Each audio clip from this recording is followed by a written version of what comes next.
நீலகிரி மாவட்டம் குன்னூர் சுற்றுவட்டார பகுதிகளான அருவங்காடு, காட்டேரி, கேத்தி, பாலாடா போன்ற பகுதிகளில் 2 மணி நேரத்திற்கும் மேலாக பலத்த மழை பெய்தது.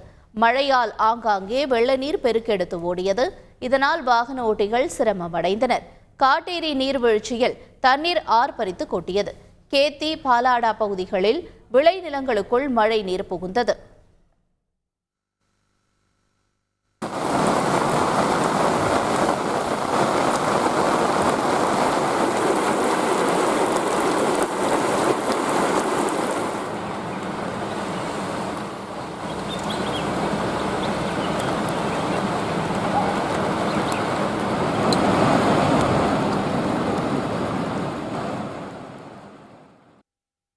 ஊட்டி மற்றும் சுற்றுவட்டார பகுதியில் கனமழை பெய்தது. சுமார் 2 மணி நேரத்திற்கும் மேலாக பெய்த மழையால் பர்னில் எல்கில் பகுதியிலிருந்து மத்திய பேருந்து நிலையத்திற்கு வரும் சாலையில் மண்சரிவு ஏற்பட்டது. அதிர்ஷ்டவசமாக அப்போது பொதுமக்கள் யாரும் இல்லாததால் அசம்பாவிதம் தவிர்க்கப்பட்டது. தொடர்ந்து தகவல் அறிந்து வந்த நகராட்சி நிர்வாகத்தினர் ஜேசிபி உதவியுடன் மண்சரிவை சரி செய்யும் பணியில் ஈடுபட்டனர்.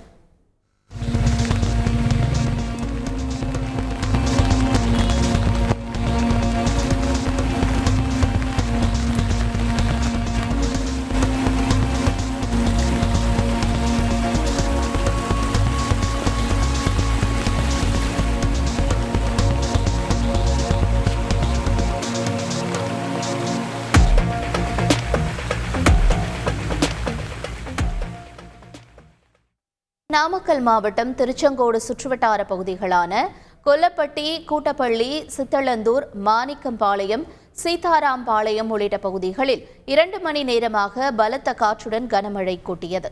இதன் காரணமாக திருச்செங்கோடு தினசரி சந்தை எதிரே உள்ள சாலையில் மழை நீரால் நிரம்பி வழிந்தது. கடலூர் மற்றும் மாவட்டத்தின் பல்வேறு பகுதிகளில் கனமழை பெய்தது. சிப்காட், பன்ருட்டி, நெய்வேலி, குறிஞ்சிப்பாடி உள்ளிட்ட பகுதிகளில் இடி மின்னலுடன் மழை கொட்டி தீர்த்தது. இதனால் சாலைகளில் ஆங்காங்கே மழை நீர் பெருக்கெடுத்து ஓடியது. வாகனங்கள் முகப்பு விளக்குகளை எரியவிட்டபடி ஊர்ந்து சென்றன. இருப்பினும் வெப்பம் தணிந்து குளிர்ச்சி நிலவுவதால் பொதுமக்கள் மற்றும் வாகன ஓட்டிகள் மகிழ்ச்சி அடைந்துள்ளனர். சேலம் மாவட்டம் சங்ககிரி மற்றும் அதன் சுற்றுவட்டார பகுதிகளான வைகுந்தம், குப்பனூர், பச்சக்காடு, பனங்காடு, வடுகப்பட்டி உள்ளிட்ட பகுதிகளில் காற்று, இடி மின்னலுடன் 1 மணி நேரத்திற்கும் மேலாக கனமழை வெளுத்து வாங்கியது. சங்ககிரி நீதிமன்ற வளாகம் முழுவதும் மழைநீர் சூழ்ந்து வெள்ளக்காடாக காட்சியளித்தது.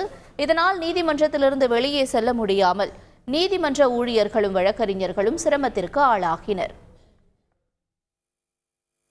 நாமக்கல்லில் காற்றுடன் கூடிய பலத்த மழை பெய்தது. இதனால் வெப்பம் தணிந்து குளிர்ச்சி நிலவுகிறது. பொதுமக்கள் மற்றும் வாகன ஓட்டிகள் மகிழ்ச்சி அடைந்துள்ளனர்.